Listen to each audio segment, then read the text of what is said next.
T20 ప్రపంచ cup 2026 tournament ఫైనల్స్లో team India విజయం సాధించడంపై పాకిస్తాన్ మొదటి నుంచి విషం చిమ్ముతున్న సంగతి తెలిసిందే.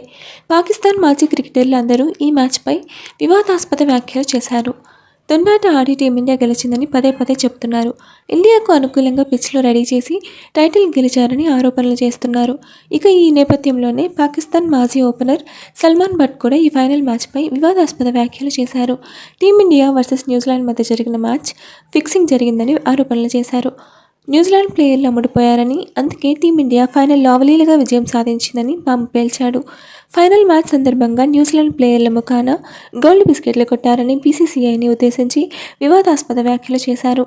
ఐసీసీ బాస్ జైషా దగ్గర నుండి ఈ టీమిండియాను గెలిపించాడని, అతని భయానికి న్యూజిలాండ్ ప్లేయర్లు లొంగిపోయారని సంచలన వ్యాఖ్యలు చేశారు. లేకపోతే టీమిండియా టైటిల్ గెలిచేది కాదని ఫైర్ అయ్యారు. ఇంగ్లాండ్ లేదా ఆస్ట్రేలియా లాంటి జట్టు ఫైనల్కి వస్తే పరిస్థితి వేరేలాగా ఉండేదని బాంబు పేల్చారు. న్యూజిలాండ్ క్రికెట్ బోర్డు చాలా చిన్నది కాబట్టి అమ్ముడుపోయిందని విమర్శలు చేశారు. దీంతో మాజీ క్రికెటర్ సల్మాన్ బట్ చేసిన వ్యాఖ్యలు దుమారం రేపుతున్నాయి.